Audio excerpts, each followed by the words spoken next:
కథల సమయంకు స్వాగతం. నేను మీ రమ్య. హలో అండి. ఈరోజు మనం డబుర ధనలక్ష్మి గారు రాసిన సుబ్బి మాయమ్మ అనే కథ విందాం. ఈ కథ ధనలక్ష్మి గారు రాయలసీమ మాండలికంలో రాశారు. ఈ మాండలికం నాకు పెద్దగా ఐడియా లేదండి. కాకపోతే కథ చాలా బాగుంది. మీకు వినిపించాలనే ఆశతో రాయలసీమ మాండలికాన్ని ప్రయత్నిస్తున్నాను. ఏమైనా తప్పులుంటే శ్రోతలు పెద్ద మనసుతో మన్నిస్తారని కోరుకుంటున్నాను. ఇక ఆలస్యం చేయకుండా కథలోకి వెళ్ళిపోదాం.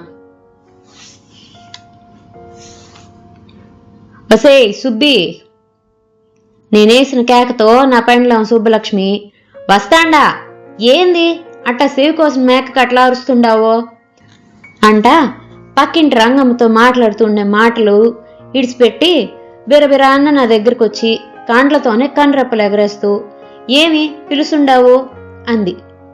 చేతిలో ఉన్న ఖాళీ పాల క్యాన్లను కోపంగా కింద పెట్టి. అట్లా ఆ ఇంటికాడ ఈ ఇంటికాడ పనికిరాని మాటలు మాట్లాడుకుంటూ కూర్చుంటే ఇంట్లో పని ఎవరు చేస్తారు? ఇల్లు సంసారం ఏమీ కాబట్టవు నీకు. నాకు కాబట్టవు అంతా నువ్వు మీ అమ్మనేసేసేస్తున్నారు. ఆ రంగమ్మ దాని కోడలికి కొత్త బంగారు కమ్మలు చేపించింది. అయి చూపించేదానికే నన్ను పిలిచింది. ఇంకా ఇప్పుడే పోయినా అప్పుడే నువ్వు వచ్చినావు. నువ్వు ఉండవు ఎందుకు, రూపాయికి పనికిరాని మగం అంటూ మాట్లాడింది. అసలే గయ్యాళిది నా పెండ్లం. మా ఈదంతా దీని జోలికి రావాలంటే 1-2 సార్లు ఆలోచన చేయాల్సిందే. ఇక నేనేమంటాను, నాకు కూడా దాంతో కొట్టాడాలంటే భయమే. మరి అది కాదే, ఇప్పుడే పిల్లి ఇంట్లోంచి బయటకు పోయింది. లోపల ఏమేమి తినిపోయిందో చూసుకోవాలి కదా.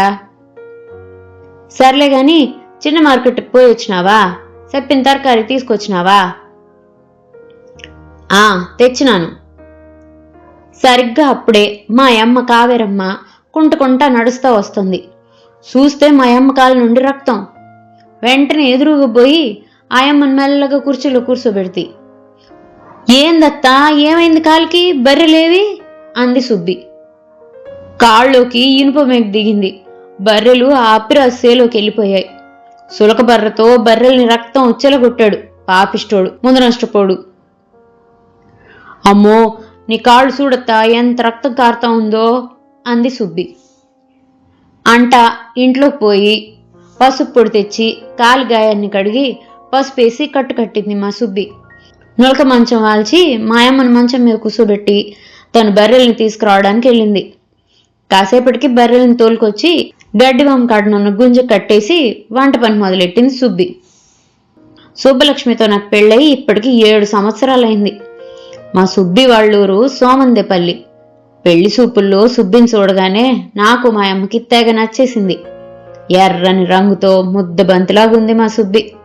తర్వాత మా బంధువులు ఎవరో ఆ ఊర్లో విచారించి ఒక మాట చెప్పారు, ఆ అమ్మాయి చాలా గయ్యాళిదని. నిజంగా సుబ్బిని చూసినప్పుడే నచ్చేసింది. కానీ గయ్యాళి అనగానే ఆలోచనలో పడిపోయా. ఎందుకంటే మా అమ్మకు నేనొక్కడనే కొడుకుని. నన్ను సాకేదానికి చాలా కష్టాలు పడింది. ఇప్పుడు నేను గయ్యాళి అమ్మాయిని పెళ్లి చేసుకుంటే మా అమ్మని ముసలి మోపులో సరిగ్గా చూసుకుంటుందా అని. అదే ఆలోచనతో సుబ్బితో పెళ్లికి అనాలా ఊహు అనాలా అనే యోచనలో పడిపోయా. మా అమ్మకు నా మనసు అర్థమైనట్టుంది. ఒక్కతే పోయి సుబ్బి వాళ్ళ ఇంట్లో నా పెళ్లికి మాట కట్టుకొని వచ్చింది. ఇక ఆ రోజు నా సంతోషానికి అడ్డు అదుపులేదు. పెళ్లి కూడా 4 రోజుల్లో అయిపోయింది. సుబ్బి మా ఇంట్లో అడుగుపెట్టింది. మా ఇంటి కాళ్ళే మారిపోయింది. మా సుబ్బికి ముక్కు మీద కోపం, మాట అంటే పడదు. చీర కట్టుకోవడం కూడా రాకపోయే. మా సుబ్బికి చీర కట్టడం కూడా మా అమ్మే నేర్పింది. చూడ్డానికి ఎన్నెలమ్మలాగా ఉన్నా వంట చేయడం కూడా రాకపోయే. అన్ని పనులు మా అమ్మనే చేస్తూ ఉండే. ఇంటి చుట్టుపక్కలోళ్ళు, ఏంది కావేరమ్మా, నీ కోడలు వచ్చినా పనులు తగ్గకపోయానే, ఇంకా ఆ కోడల పనులు కూడా నువ్వే చేస్తున్నావు, ఇంకెప్పుడు సుఖపడతావు అంటాండ్రి. మా అమ్మేమో ఉన్నిలే, నా కోడలు చిన్న వయసుది. నా కోడల్ని చూస్తుంటే నా కూతురు ఉండింటే ఇట్లే ఉంటుండేనేమో అనిపిస్తుంటది అనేది. సంవత్సరం తిరిగేలోపు మా సుబ్బి ఇంటి పనులు ఒక్క చేత్తో చేసేస్తుంది. వంట అయితే చెప్పే పని లేదు, అద్భుతం. కాకపోతే పెళ్ళై ఇన్నేళ్ళైనా పిల్లలు లేరు, అదే కొంచెం బాధ. మాటల్లో ఉండగానే అప్పిరాజు వచ్చాడు. నో రాన్నా బయటికి, మీ బర్రెల్ని కొట్టుండానని నీ పెండ్లో నేను ఇంట్లో లేని టైంలో మా ఇంటి దగ్గరకు వచ్చి ఎట్లంటే అట్లా మాట్లాడొచ్చిందంట అన్నాడు. ఇంట్లోంచి బయటకు వచ్చింది సుబ్బి. ఇదో అప్పిరాజు, ఎందుకు రామోగుడిని పిలుస్తూ ఉండావో? అవును, తిట్టొచ్చినా. మా అత్త కాళ్ళు మేకు దిగింది. బర్రెల్ని నువ్వు కొడతా ఉండావని తెలిసి బిర్రన వస్తా మేకు తగిలించుకుంది. నువ్వు దుమ్ము కొట్టుకుపోను, నోరు లేని జంతువుల్ని రక్తం వచ్చేలా కొట్టినావు, నీ చేతులు పడిపోను అంట తిట్లా అందుకుంది. అప్పటికే ఈదులో ఆడవాళ్లు పోగయ్యారు. అప్పిరాజుకి తనదే తప్పనిపించింది. వెంటనే మాట్లాడకుండా వెనక్కి వెళ్ళిపోయాడు. ఈడి చేతులు ఇరిగిపోను అనుకుంటూ ఇంట్లోకి వచ్చింది సుబ్బి. ఇది దాని వరస. పోట్లాడుతుంది, కానీ మాటలో కరెక్ట్ అయిన మనిషి. నాతో అయినా కొట్లాడుతుంది గాని మా అమ్మతో భలే ప్రాణంగా ఉంటుంది. మా అమ్మ సుబ్బి కలిసి ఉంటే ఎవరు అత్త కోడళ్ళు అనుకోరు, తల్లి కూతుళ్ళేమో అనుకుంటారు. అట్టా ఉంటారు ఇద్దరు. సుబ్బి మా అమ్మను కాలు కింద పెట్టనీదు. పనులన్నీ సక్కంగా చేసి ఇద్దరు ముచ్చట్లు పెట్టుకుంటారు, లేకుంటే చెత్త బారా ఆడుకుంటారు. 3 సంవత్సరం కింద మా తమ్ముని పెండ్లం సీమంతం జరిగింది. ఆడ మా పిన్ని సుబ్బుతో నలుగు పెట్టనీయలేదు. దానికి పిల్లలు లేరు, గొడ్డుది, అది నలుగు పెడితే మంచిది కాదంది. అంతే, మా అమ్మ మా పిన్నిపై కస్సును లేసింది. కోపంతో మా పిన్నితో కొట్లాడి సీమంతం కూడా పూర్తి కాకుండానే మా పిన్ని ఇంట్లోంచి బయటకు వచ్చేసింది. బారాబారా మా సుబ్బిని కూడా లాక్కొని వచ్చింది. ఇంటి బయట బంధువుల్లో కూర్చున్న నేను, ఏందిమా ఏమైంది అంటే కూడా నా మాట కూడా వినిపించుకోకుండా నన్ను కూడా అక్కడి నుండి ఇంటికి పిలిపించుకొని వచ్చేసింది. ఇంటికి వచ్చిన తర్వాత కూడా ఆ రోజు రాత్రి మా అమ్మ భోజనం చేయలేదు. నా కోడల్ని ఎంత మాట అనిందిరా అని నన్ను పట్టుకుని ఏడ్చింది. అంతే, ఆ రోజు నుండి పెళ్లిళ్లకు పేరంటాలకు దూరం అయ్యాం. బంధువుల్ని కూడా మా అమ్మ ఎక్కువగా ఇంటికి రానిచ్చేది కాదు, ఎవరైనా పిల్లల విషయం మాట్లాడి బాధ పెడతారేమో అని. మా సుబ్బి అంటే అంత ప్రాణం మరి మా అమ్మకు. ఒకరోజు మా వీధిలో ఉండే మనమ్మ, నీ కోడలికి పిల్లలు పుట్టరనుకుంటా, నీ కొడుక్కి ఇంకో పెళ్లి చేయకూడదా అంది. అంతే, మనమ్మను కొట్టడం ఒక్కటే తక్కువైంది.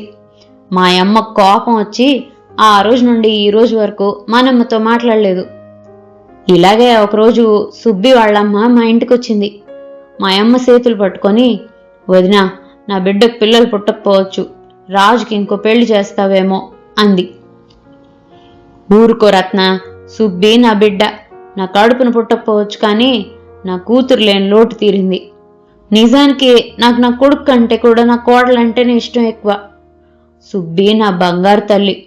పిల్లలు లేకపోతే ఏమి, వాళ్ళిద్దరూ సంతోషంగానే ఉన్నారుగా. పిల్లలుంటేనే జీవితమా, లేకుంటే కాదా? పుడితే పుట్టనే, లేకుంటే పోనీలే. వాళ్ళిద్దరూ మొగుడు పెండ్లం ఒకరికొకరుగా బతికేస్తారు, అంతేకాని వేరే పెళ్లి ఆలోచన లేదు అంది మా అమ్మ. సాయంత్రానికి కాల్లో గుచ్చుకున్న మేకు వల్ల అయిన నొప్పి అంతకంతకు ఎక్కువైంది. మా అమ్మని ఆసుపత్రికి తీసుకెళ్లి చూపించాను. ఏదో కొత్త వ్యాధి వైరస్ వచ్చిందని ఊరంతా చెప్తుండారు. అప్పటికే అది కరోనా అని, వేరే దేశం నుంచి వచ్చిందని జనాల్లో ప్రచారం. వారం తర్వాత మా అమ్మకు విపరీతమైన జ్వరం, దగ్గు. టెస్టులు చేపిస్తే కరోనా పాజిటివ్ అని తెలిసింది. ఇంకేముంది, నేను సుబ్బి భయపడిపోయాం. ఆసుపత్రికి పోతే కరోనా పేషెంట్ని చేర్చుకోమని చెప్పిరి. మా ఊర్లోనే నర్సులు వచ్చి మాత్రలు ఇచ్చిపోయినారు. వారం రోజుల్లోనే మా అమ్మకు జ్వరం బలమైపోయే, చూస్తాన్నట్లే ప్రాణాలు ఇడిసేసింది. ఆ రోజు మా బాధ ఎవరికి చెప్పాలో అర్థం కాలేదు. బంధువులు కూడా ఎక్కువ మంది రాలేదు. కార్యక్రమాలన్నీ అయిపోయినాయి. నేను మా సుబ్బి ఒకరికొకరు మిగిలినాం. మా అమ్మ పోయినాక ఇల్లంతా బోసిపోయింది. ఇద్దరిలో దిగులు. మా సుబ్బికైతే ఏడ చూసినా ఆ అమ్మ జ్ఞాపకాలే. గుర్తొచ్చినప్పుడల్లా బాధతో ఏడ్చేది. మా అమ్మ పోయిన 6 నెలలకు నా పెండ్లం గర్భవతి అయింది. ఒక పక్క సంతోషం, ఇంకో పక్క బాధ. మా జీవితాల్లోకి మా బిడ్డ వస్తుందని సంతోషం, మా బిడ్డను చూడకుండానే మా అమ్మ ఈ లోకం ఇడిసి వెళ్ళిపోయే. ఇది బాధ. కాలం ఎప్పుడూ ఒకేలా ఉండదు. కాలానికి ఎంతటి గాయాన్నైనా మాన్పే శక్తి ఉంటుంది. ఉండాల్సిందంతా తట్టుకునే గుండె ధైర్యం. కొన్నిసార్లు కొన్ని సమస్యలకు చాలా బాధపడిపోతాం. ఆ సమస్య పెద్ద దాటలేని కొండలా అనిపిస్తుంది. కాలం గడిచాక వెనకటి సమస్య ఆలోచిస్తే ఇంత చిన్న సమస్యగా బాధపడింది అనిపిస్తుంది. చూస్తుండగానే మా సుబ్బి పండంటి పాపకు జన్మనిచ్చింది. ఆ చీటి తల్లిని చూస్తుంటే మా అమ్మ మరలా మా ఇంట్లో మాకు బిడ్డగా పుట్టింది అనిపించింది. దూరమైన ప్రేమ బంధాన్ని ఆ దేవుడు కూడా తిరిగి మనకు ఏదో రూపంలో ఇచ్చేస్తాడంట.